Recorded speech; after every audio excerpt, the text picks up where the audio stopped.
The white man killed my son. He will not kill my daughter. I love your daughter. The white man does not know love, only conquest. If there's one simple thing I'm trying to do for the Indians as a composer is to inform the white community and explain the way things really were. Little wheel spin and spin, big wheel turn around and around. Little wheel spin and spin. Buffy Sainte-Marie, a native, as they say, of Saskatchewan, Cherokee.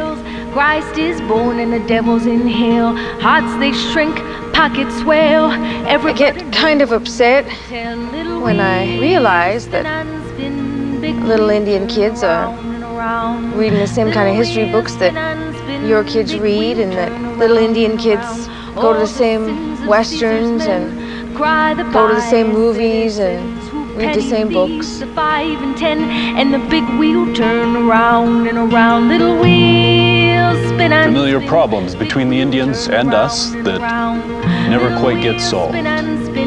Big wheel turn around and around. I think it's a pretty shameful thing in this day and age to act as though that the Indians lost because of superior odds and superior weaponry and fair fights and the good old Canadian way, because that's not the way it happened. Turn your back on weeds you hoed, silly sinful seed you sowed. Add your straw to the camel's load, pray like hell when your world explode. Little weeds. I think it's about time that we start to raise a generation of Canadian kids and American kids who realize that nations like individuals make mistakes, and that mistakes must be corrected if proper and straight growth is ever to be resumed. Dead will dance on Judgment Day. Little wheels spin and spin, big wheel turn around and around. Little wheels spin and spin, big wheel turn around and around.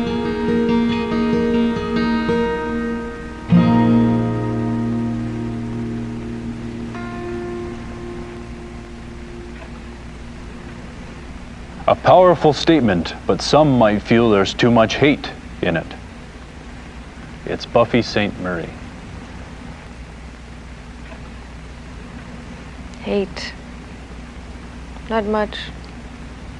The words in the song aren't made up. If a person wants to study the true history of the North American Indian, he can do so. He'd have to search around for 3 or 4 weeks and dust the old archives. And he'd find the facts, they are there. Those are the reasons why the Indians are in the worst state of poverty than any minority group in North America. Not because we're stupid, not because we're poor slobs. It's because we've been mistreated. The Indians are still mistreated. The Indian treaties are broken, the land is taken away. There's no reason for that.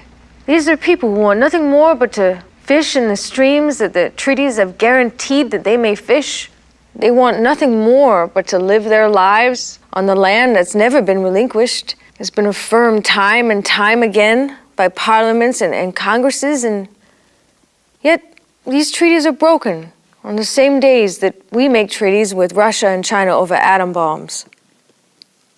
No, it's not hate. It's serious. It's not hate. It's serious.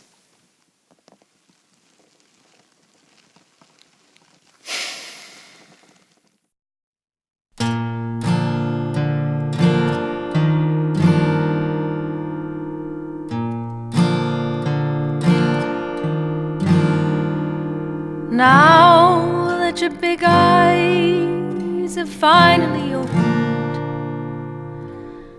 now that you're wondering how must they feel, meaning them that you chased across America's movie screens.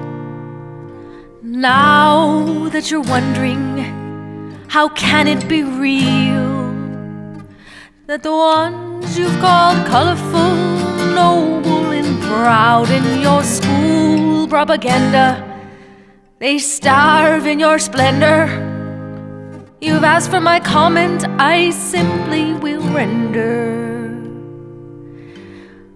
My country, 'tis of thy people you're dying.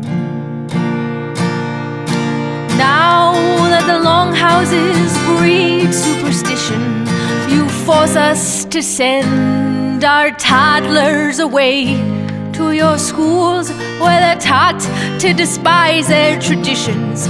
You forbid them their languages, then further say that American history really began when Columbus set sail out of Europe, then stress that the nation of leeches who conquered this land were the biggest and bravest and boldest and best. And yet where in your history books is the tale of the genocide basic to this country's birth? And the preachers who lied how the Bill of Rights failed, how a nation of patriots returned to this earth? And yet where will it tell of the Liberty Bell as it rang with a thud over Kinzuya mud, and of brave Uncle Sam of Alaska this year?